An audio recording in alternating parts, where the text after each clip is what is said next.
चहल। आइए अभी हम जो है पॉलिटिकल साइंस और इंटरनेशनल रिलेशन 1998 का जो है प्रीवियस ईयर का क्वेश्चन पेपर से कुछ प्रश्न जो हमने नोट्स में लिखे हैं वो आपको रीड करके यहाँ बताने का प्रयास कर रहे हैं।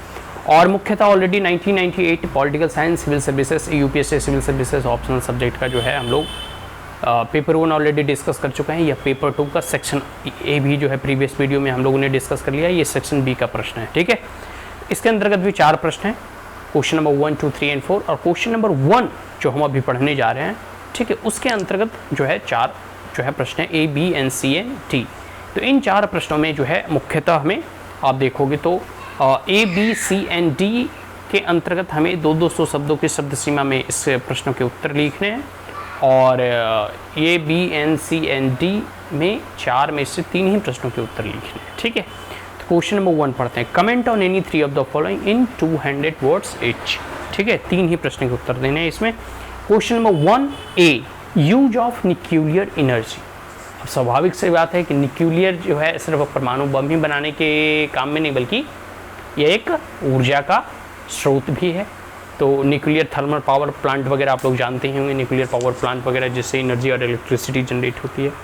तो किस प्रकार से न्यूक्लियर को ऊर्जा उत्पादन में हम उपयोग कर सकते हैं, इसके बारे में लिखना है।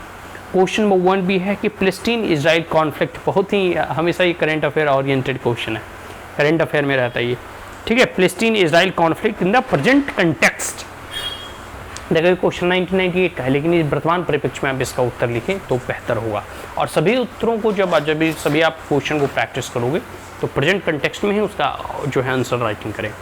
अब देखो सार्क के बारे में पूछा है 1C में, और 1D में पूछ रहा है contending issue between India and Bangladesh. India और बांग्लादेश के बीच में क्या क्या कुछ ऐसे कंटेंडिंग मतलब विरोधाभास है या क्या क्या कॉन्फ्लिक्ट है, इसके बारे में लिखना है। चारों क्वेश्चन को आप जो है 200 शब्दों की शब्द सीमा के अंतर्गत आपको प्रश्न के उत्तर लिखने हैं, ठीक है। अब हम क्वेश्चन नंबर 2 देखते हैं कि analyse the barrier to arm control. Arm control के लिए जैसे CTPT हो गया ना, कम्प्रिहेंसिव टेस्ट बैन ट्रीटी हो गया, या NPT हो गया, या कन्वेंशनल कह सकते हो कि आर्म्स ट्रीटी, बहुत सारे ऐसे ट्रीटी वगैरह अंतर्राष्ट्रीय संबंध में किए जाते हैं एक राष्ट्र दूसरे राष्ट्रों के साथ, या फिर मल्टीलैटरल इंस्टीट्यूशन की सहभागिता से, या फिर कई देश मिलकर जो है ऐसी संधियाँ करती हैं ताकि आर्म्स वगैरह जो है अधिक का प्रचार प्रसार ना हो। फिर द्वितीय विश्व युद्ध में जो है रसिया वगैरह या फिर US मिलकर जो है ट्रीटी किया था। तो ऐसे कई एक जो है अपसार के संधि किए जाते हैं ताकि अधिक उसका प्रचार प्रसार ना हो। तो आर्म्स कंट्रोल के रास्ते में, हथियार और युद्धक सामग्री की रोकथाम के रास्ते में क्या क्या बैरियर्स हैं, क्या क्या बाधाएं हैं, इसके बारे में हमें उत्तर लिखने हैं, ठीक है। क्वेश्चन नंबर 3 देखिए, assess the role of the rims country. आपको मालूम होना चाहिए कि पहले कि रिम्स कंट्री है क्या, ठीक है। उसके बाद आपको इसमें पूछा जा रहा है कि रिम कंट्री के रोल क्या है। बात समझ में आया? एसेस द रोल, एसेस मतलब होता है मूल्यांकन करना। आपको मूल्यांकन करना है कि रिम कंट्री के रोल क्या है, ठीक है, इन द इंडियन ओशन, और खास करके हिंद महासागर के परिप्रेक्ष्य में रिम कंट्री के, ठीक है, योगदान क्या है। In the making it a peace zone in the post cold war era. अब देखो किस परिप्रेक्ष्य में कहा जा रहा है कि पोस्ट कोल्ड वॉर इरा मतलब कोल्ड शीत युद्ध के बाद हिंद महासागर में जो रिम कंट्री हैं वो उनका क्या योगदान है, जिससे कि पूरी की पूरी इंडियन ओशन और हिंद महासागर एक शांतिपूर्वक और शांतिपूर्ण जोन के रूप में उभरा है। मतलब हिंद महासागर अगर पूरी के पूरी शांत है, यहाँ कोई मिलिट्री कॉन्फ्लिक्ट वगैरह नहीं हो रहा है, तो उसमें रिम नेशन का क्या योगदान है शीत युद्ध के बाद से, ठीक है। क्वेश्चन नंबर 3 समझ में आ गया। अब लास्ट क्वेश्चन है 1998 का कि evaluate the foreign policy of India with the special reference to Pakistan and China in present context.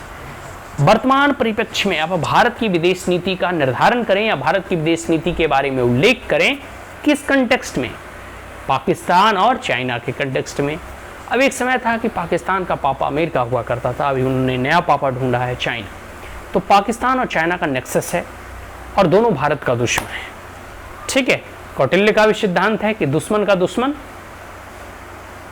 दोस्त होता है, तो हमारा दोस्त होगा अब रशिया भी और अमेरिका भी, जापान भी।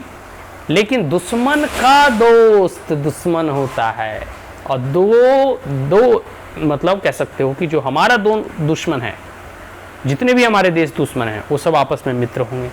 ठीक है, बात समझ में आ रहा है। तो जैसे चाइना और जो है यहाँ पे पाकिस्तान, ये सब सारी चीज़ें हो गया।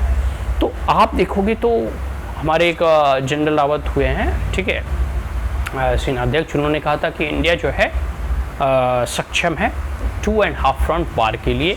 मतलब 2 फ्रंट वार तो एक इंडिया और कह सकते हो कि पाकिस्तान से और चाइना से, और हाफ फ्रंट में इधर उधर मान के चलो कहीं छोटी छोटी गृहयुद्ध या कहीं भी कुछ हो जाए। लेकिन Bharat, now India is capable. और भारत जो है भी सशक्त हाथों में है, नरेंद्र मोदी के हाथों में है। 1962 वाला भारत नहीं है, ठीक है, ये सर्जिकल स्ट्राइक करने वाला भारत है। और आज के ही दिन जो है सर्जिकल स्ट्राइक हुआ था।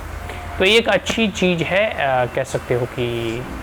और एक major general G D Bakshi हुए हैं, उन्होंने कहे, उनका एक स्टेटमेंट है, मैं राज्यसभा टीवी में सुन रहा था कि attack is the best defence. तो प्रधानमंत्री नरेंद्र मोदी जो है सर्जिकल स्ट्राइक वगैरह हनुमान जी की तरह देखो उड़ कर जाते हैं, अटैक करते। खैर चलो, अभी भारत की विदेश नीति क्या है इन दोनों कंट्रियों को लेकर। खैर अभी देखो भारत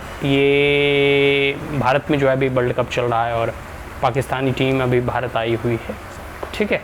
तो अभी देखो आने वाले समय में भारत, खास करके ये उरी और पठानकोट अटैक के बाद जो सार्क समिट वगैरह सब बाधित हो गया। प्रधानमंत्री नरेंद्र मोदी ने बिना बुलाए देखो पाकिस्तान चले गए।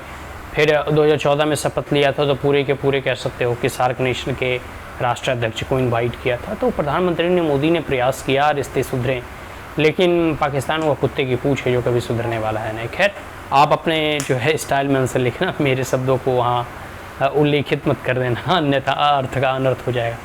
खैर आप वहाँ कुछ जो है क्रिटिकल क्रिटिसिज्म कर सकते हो, साथ साथ भारत की पॉलिसी के बारे में और ख़ास करके विदेश नीति के बारे में towards China and the Pakistan. ये आप जो है हिस्टोरिकल पर्सपेक्टिव से लेकर कंटेम्प्रोरी कुछ एग्जाम्पल देते हुए, कुछ केस स्टडी को बताते हुए आप इसे आराम से लिख लीजिएगा। So that's all, thank you, have a great day. Next video में हम लोग question of UPSC civil services political science and international relation 1999 का समझने का प्रयास करेंगे। So that's all, thank you, have a great day, जय हिंद।